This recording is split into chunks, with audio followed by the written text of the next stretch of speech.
So why does Donald Trump still have his job and all the leftist media titans, entertainment titans are dropping like flies? Simplest reason is people like Donald Trump. They relate to Donald Trump. They appreciate Donald Trump. As compared to people like Elizabeth Warren, who is a phony and is angry all the time. And everybody on the left is angry and outraged all the time. The American people, and this is something the swamp is never going to understand, no matter how many times you tell them face to face. The American people, and by that I'm talking about Trump supporters, the majority of people, the reason Trump still has his job today and is in no danger of losing it, people in the establishment in Washington do not realize how angry the American people are and how angry they have been at the one-sided nature of the media, the abject double standards and unfairness, the total mistreatment of a harmless individual, Melania Trump, who hasn't done anything to anyone.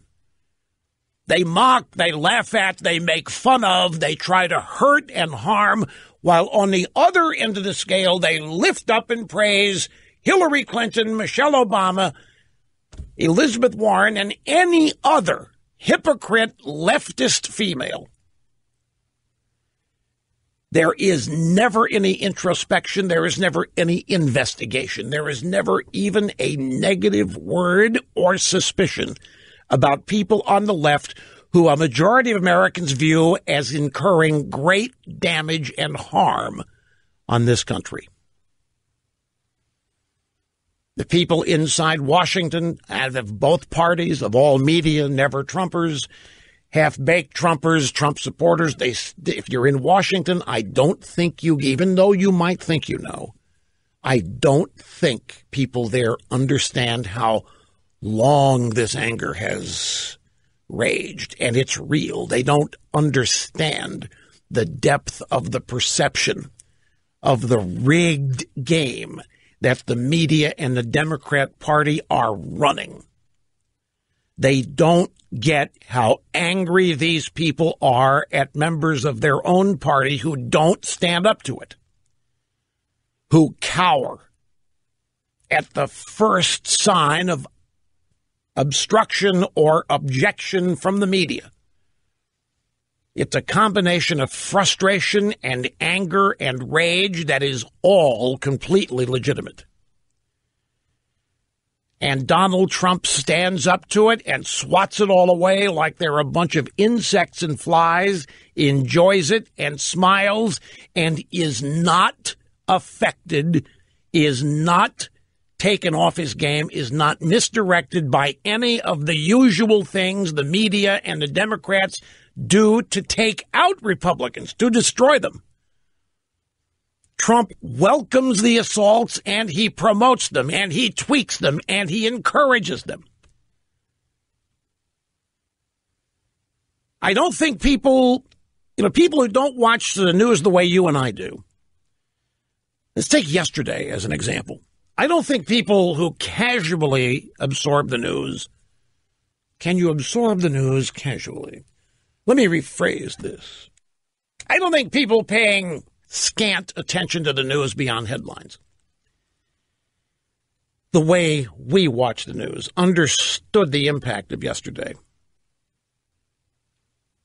The Senate meets with Trump. Reports after the meeting were glowing. You probably don't know this.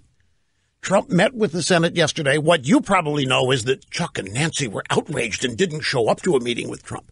What you also don't know is that Trump wins in that scenario. Trump caused that scenario. A simple tweet from Trump. Oh, and that's why they really hate him, by the way.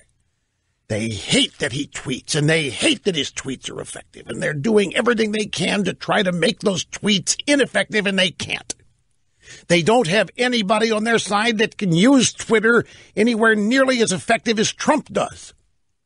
And they think they have all the entertainment stars and all the experts and the paid professional media consultants, and they can't come up with anybody who can even compete with Trump on Twitter. So the Senate meets with Trump. Reports after the meeting were glowing about Trump. What a great meeting it was. How much progress, so much so that the Senate passed the tax reform bill out of committee. People paying attention to the news believe that the tax bill is dead in the Senate because the Senate hates Trump. The stock market hit a new high. The congressional black Caucasians are getting frustrated with the Democrat Party generally for not doing anything about John Conyers. The Democrat Party is trying to circle the wagons around Conyers. Congressional black Caucasians got together to try to come up with a way to get rid of him because they understand that as long as Conyers and Franken are given a pass and are allowed to stay in office, that they are hamstrung in going after Trump, which they so desperately want to do. More elected Democrats are outed for bad behavior. Another Democrat retired. That would be Luis Gutierrez. After Chuck and Nancy bail on the meeting with Trump over the government shutdown and the budget, Trump goes ahead and has the meeting. There's a photo up. There are two empty chairs, one to each side of Trump. Trump's sitting there in the meeting in the cabinet room. He's smiling. Everybody there's having a great time, but there are two chairs that are vacant. Chuck's chair and Nancy's chair. After the Democrats have a little childish hissy fit over a tweet that outed them as the leftist they are, Trump tweeted the truth, another reason he's loved and appreciated. He tweeted that Chuck and Nancy, they don't care about a government shutdown. All they want is open borders for more illegal immigration to come in so they can be eventually registered as Democrats. Trump calls them out. They harumph, and they fail to show up, claiming that the president is not worth their time. Trump wins. This does not cause his supporters angst. It causes them to appreciate him even more. The world got to get another dose of Pocahontas yesterday. Elizabeth Warren was allowed to circulate and fan out there under the radar, but out of the blue, in an otherwise unremarkable White House ceremony, Trump focuses attention on Elizabeth Warren again. And now the media is focusing on this whole claim of hers that she is 132nd Cherokee. She's never had any proof of it other than the reference to her high cheekbones. One leftist was overheard to say, this Elizabeth Warren story, this is old. It's been around forever. Yeah, but now it's different because she's now been branded by Donald Trump. Ask little Marco. Ask Crazy Bernie. Ask Lion Ted. Ask Crooked Hillary what it means to be branded by Trump. Elizabeth Warren is forevermore now Pocahontas. Forevermore now, Elizabeth Warren is a phony. Forevermore, Elizabeth Warren will have questions eternally circulating and surrounding her over her honesty and legitimacy of her supposed genealogical trace. Trump expertly outed the credibility of her claim to be 132nd Cherokee right as the agency that she started is unraveling. And this is another huge story. What is happening and what is being learned about this Consumer Financial Protection Bureau that Elizabeth Warren established under Dodd-Frank that has total autonomy from Congress and is now under the control of Donald Trump. And I think one of the reasons Elizabeth Warren and the Democrats are so outraged about this is because with Mick Mulvaney over there going through things, we're going to find out what kind of fraud and abuse has gone on. And we already know that money laundering has been taking place. We already know that this Consumer Protection Bureau has been levying fines against financial institutions, and then with the money collected from the fines, giving it to left-wing activist groups. There's going to be more like that discovered. Donald Trump supporters stand up and cheer. People inside the Beltway never see it because the drive-by media doesn't even cover it. They don't want to see it. They don't want to see Trump supporters cheering because their objective for over a year has been to separate Trump from his supporters. They are failed miserably.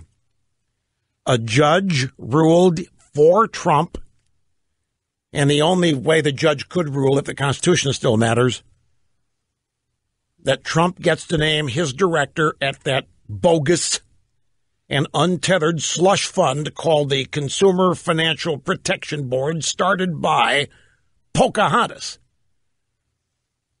North Korea drops a bomb. Well, they launch a missile. And everybody goes, oh my God, this thing can hit the East Coast. Trump says, we'll take care of it. Obama would have never said it. Hillary would have never said it. And whatever either Obama or Hillary would have said in this circumstance with North Korea would not have been comforting. Obama and Hillary would have promised more of the same, which is what led to the Norks being able to launch that missile that could hit the East Coast. Sarah Sanders tweeted after CNN said, harumph, harumph, we're not attending the White House Christmas party Friday. Sarah Sanders said, Christmas comes early. Finally, some good news from CNN. They're not coming to our party. Trump supporters applaud. Trump supporters laugh. Trump supporters cheer. Trump supporters can't get enough of it. U.S. third quarter growth revised to 3-year high, 3.3% as predicted by me yesterday. Third quarter growth, 3.3. We never saw that with Barack Hussein Obama. And when Trump pledged 3% or greater, they mocked him and made fun of him and said it wasn't possible. And it was delusional to think it. Even though in the 80s we routinely had 6% growth. We're headed back in the right direction, and Trump supporters know it, and they applaud it. Gross domestic product grew 3.3 annual rate. Consumer spending, biggest part of the economy, grew 2.3%. You want to hear some stats on the economy to explain to you why Donald Trump still has his job and Matt Lauer and Harvey Weinstein and Charlie Rose don't? Stock market, all-time high. Those three guys have been trying to talk down the economy to the benefit of the Democrat Party. Job openings, all-time high. Unemployment rate, U6, the lowest in 11 years. Consumer confidence, 17-year high. Home sales, new home sales, a 10-year high. New home average price, an all-time high. Federal manufacturing, 24-year high. There is a Trump economy. It is a rebound.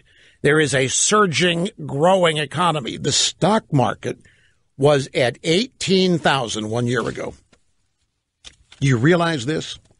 On Election Day, the stock market, the Dow Jones Industrial Average at 18,000. This week, it looks to surpass 24,000. Which leads to a question. Would John McCain or any other Republican really torpedo this by trying to torpedo tax reform? Answer, yes. Another reason why Trump's voters love and support him, because they're fully aware that Trump's opposition encompasses people in his own party, people Trump supporters have voted for in the past and are angry. Simply put, there isn't a reason for Trump supporters to be mad at him.